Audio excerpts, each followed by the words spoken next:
I know that HIPAA is important and confidentiality is important, but your peers and your team, in order to build that strong team, I will tell you, I have worked all over the United States, and my team that I worked with in Longstall is like my family.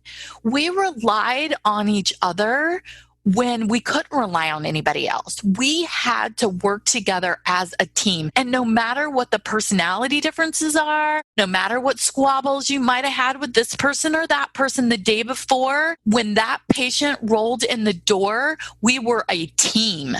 And we work together. And I think that is so important. I think it's so important for the patient, but it is also important to take that time to decompress, to do an after action report, to do whatever you need to do to talk about what just happened, how it could be better, and how we can support one another with our mental and emotional health.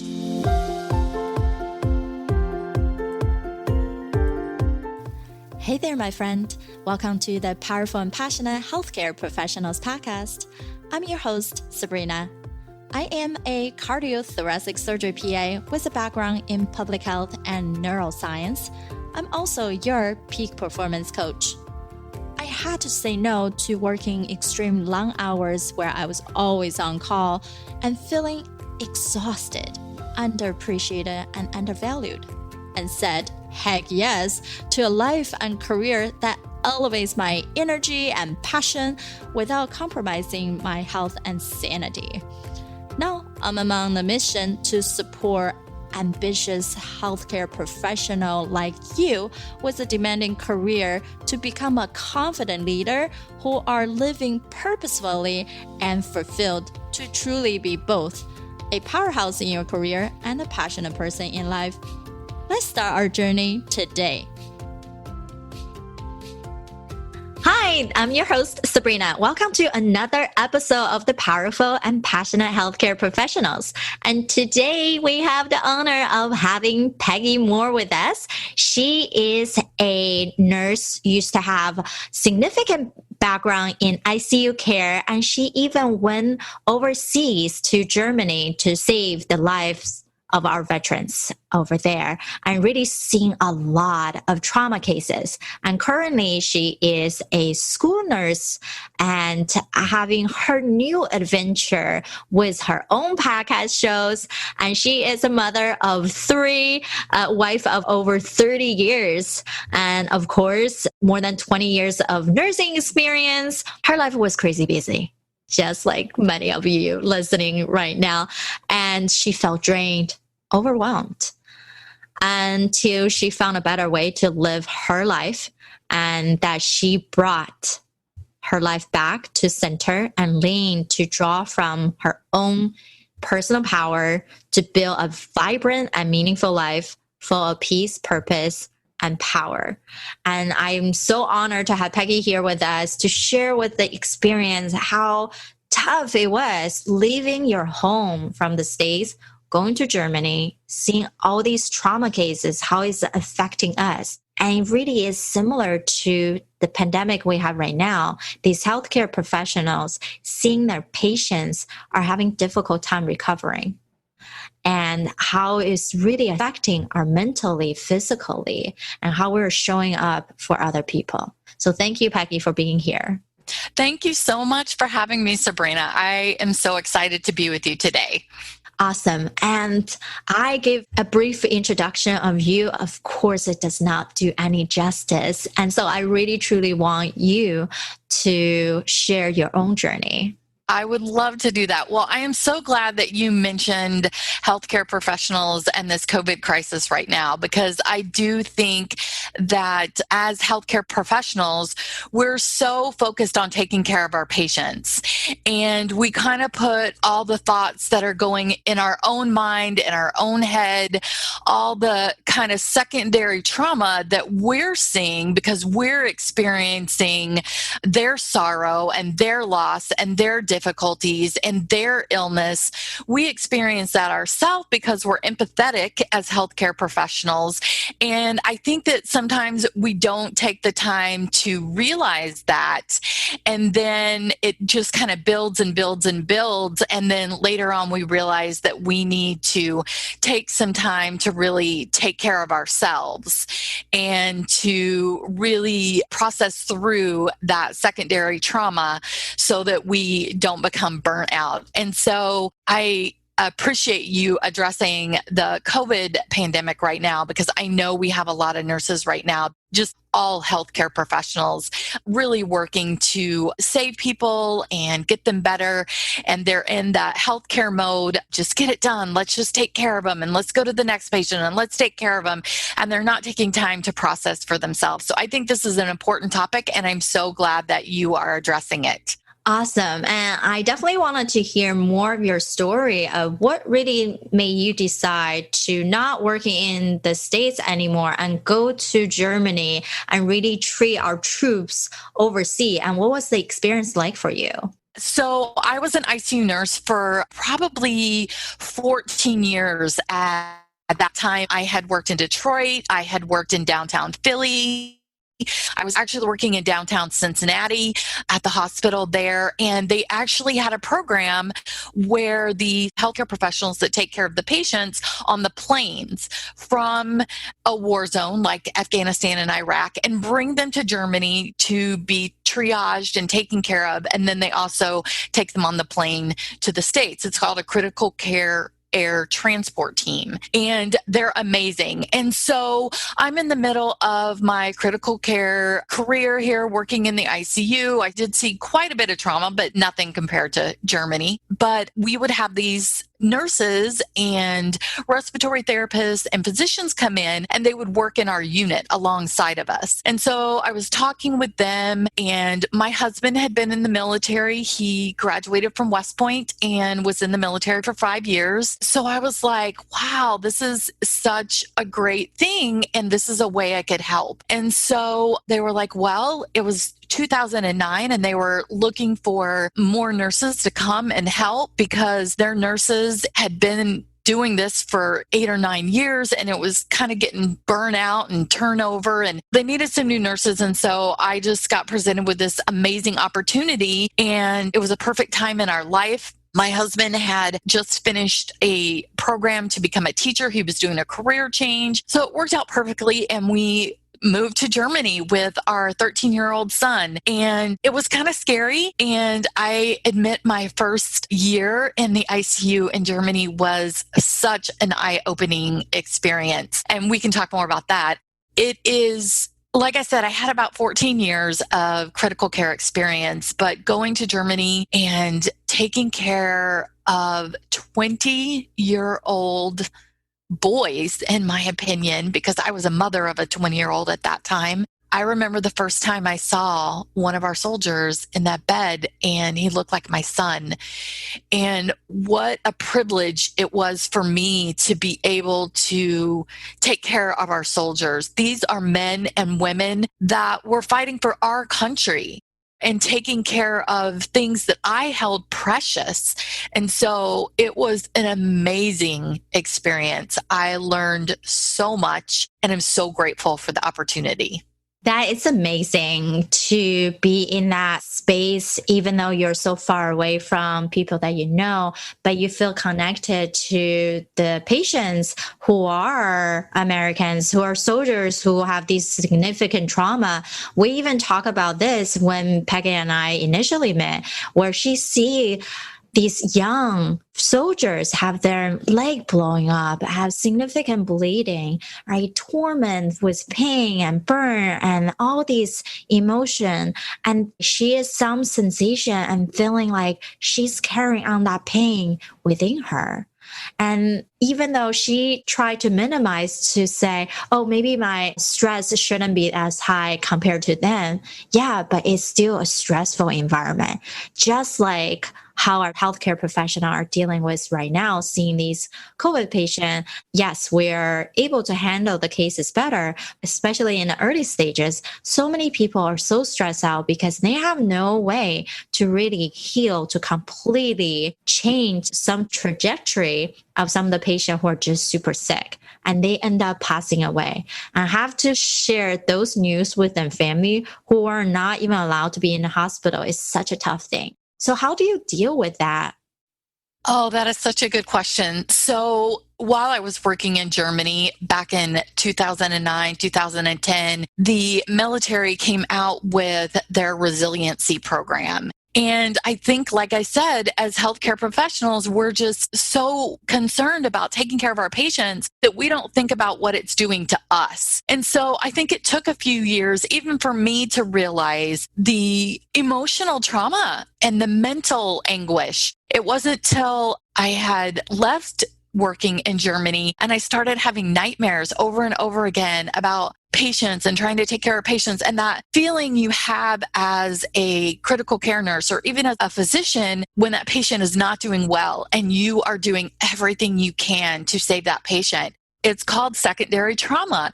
And many of us as healthcare professionals don't even know that term because it's kind of a recent term. So I really had to take some time to learn about that.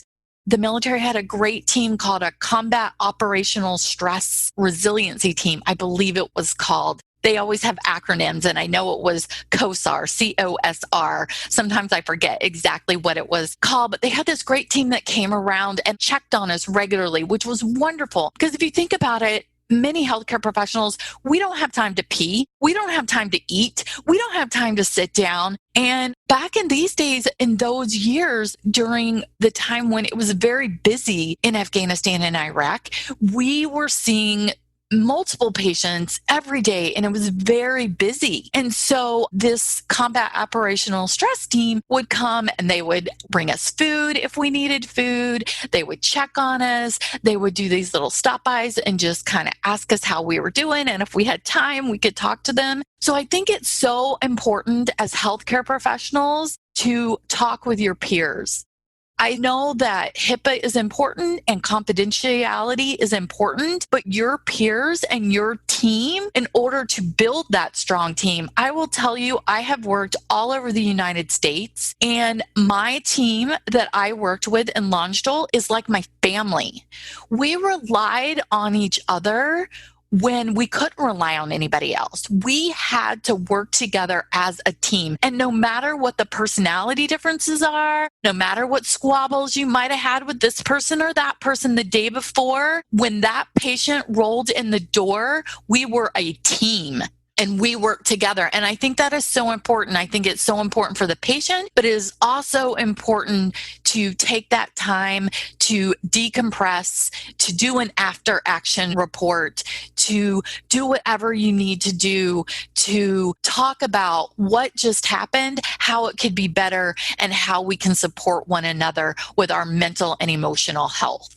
That's so true, right? We need to have a program and to offload. And something that I always talk about is that we all have to have these micro vacations daily throughout the day where I teach people even under 2 minutes, bring back the focus, bring your energy back, release that stress or just the overwhelm, these mental chatters that come into our mind, feeling like we got this to do, that to do. Oh my gosh. So when we're able to be in a place of more in tone, more aligned with our body functioning, with our mind, then you become more even efficient. You're no longer in that negative round of constantly doing and still feeling like you're not doing enough. Having this support, having this talk, having these programs is so crucial for our healthcare professional. And I know your journey also brought you from Germany and now into Asia. And that has been a great transition for you as well, coming out of the ICU, that intensity, being in school and finding new passion with helping kids, with building their resilience. So how is that being like? Yes. So I'm very blessed.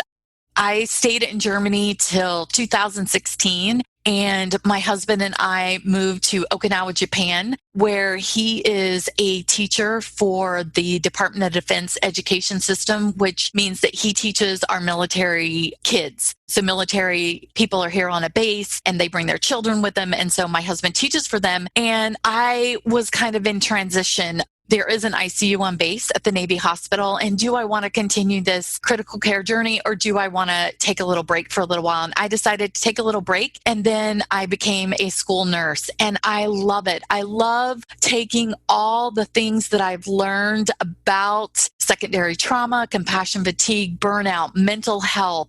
I love taking that stuff and helping our children. I think when you look at ACEs, so adverse childhood experiences in the United States, and I believe it's about 50% of our kids have experienced at least one or more ACE, which I can totally believe that.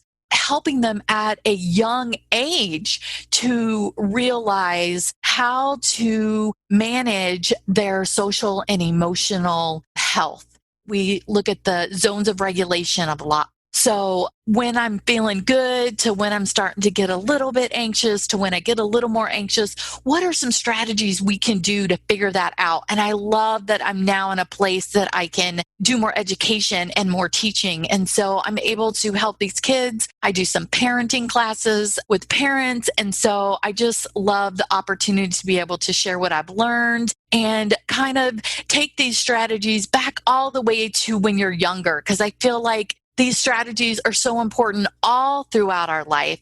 But if our kids can learn them when they're younger, how much more successful are they going to be as adults? That's perfectly said. We are imprinted from when we're a younger age. And what I talk about with people, just like what you're saying, when we're young, we're so pure. We're super curious. We're asking questions all the time, and we're really good at saying no. That's actually really good for us. Now we start growing older. We learned a lot more things. Now we start conforming, comparing, because society teaches us something. Our teacher, our parents, our friends start having their own opinion. Now we don't really know what to pick. We start adapting everybody else's, because at the end of the day, we haven't had enough of self-awareness and self-actualization and experience to really determine where we wanted to go in life.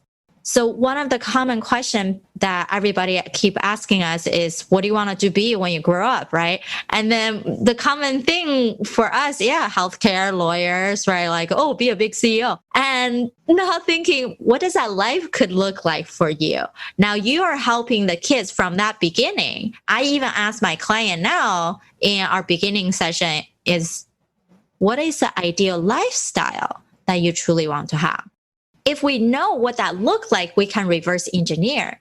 But if we keep chasing for another degree just to get to another earning certification, or if I get promoted, then I will be happy. Then I can take the vacation. Then I can enjoy my downtime with family. That's already too late. So going from the kids level to teach them resilience, that's such an honorable thing and such crucial thing.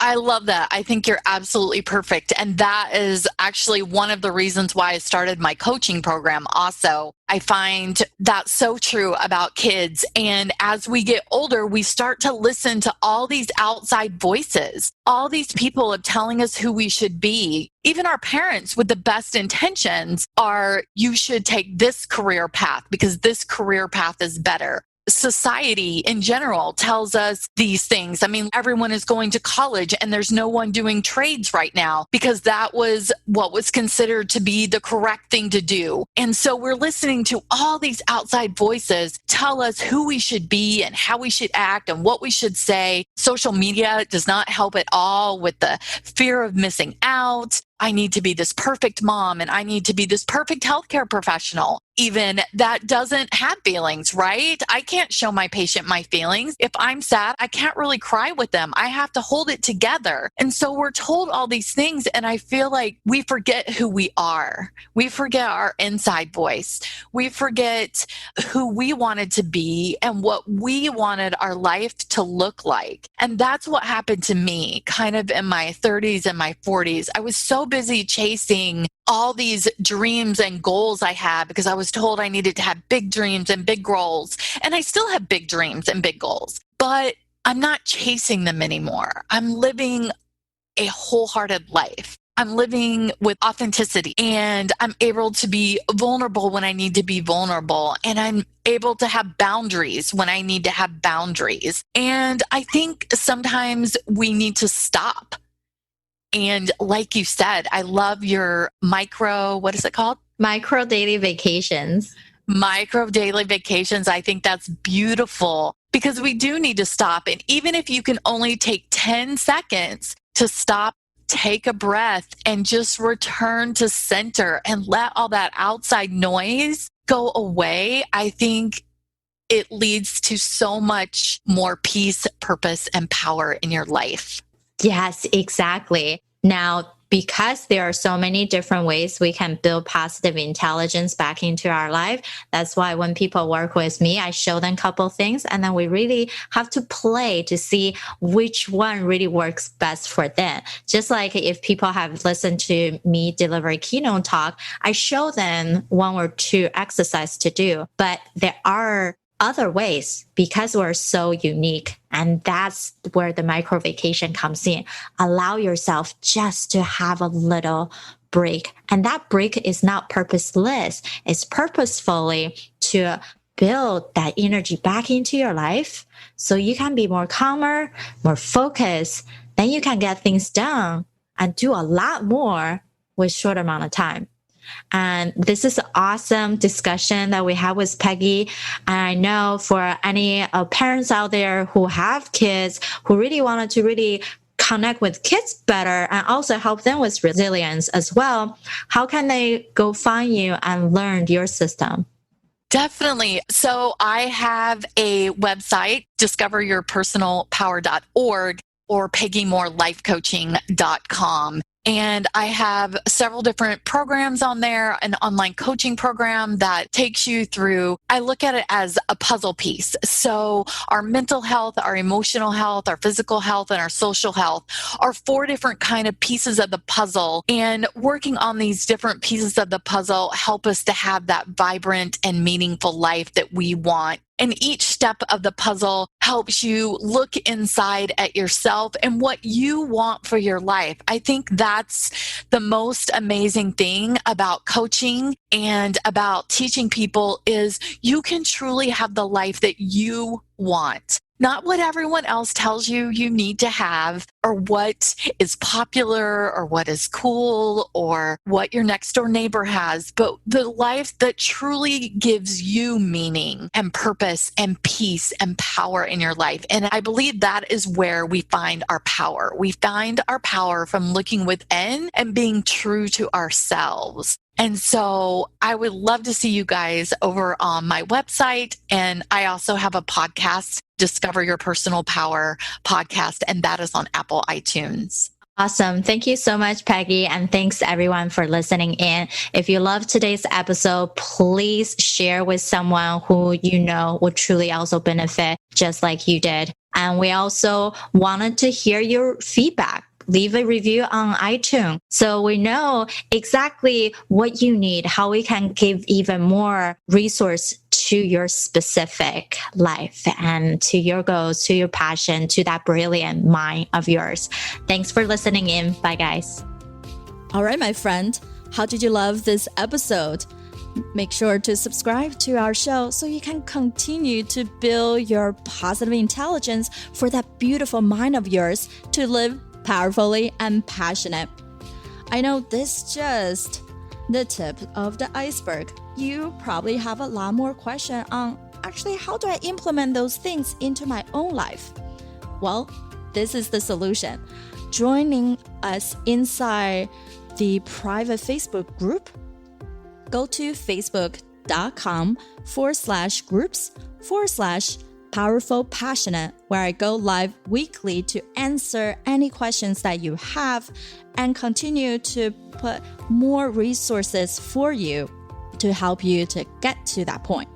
You can be both powerful and passionate, where you're no longer working on any mundane work, and truly focusing on the things that matter.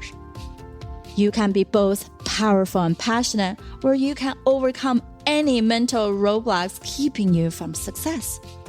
You can be both powerful and passionate, where you feel energized from the moment you woke up to the time you go to bed. Join me, and together we can create a life where you can be both powerful and passionate.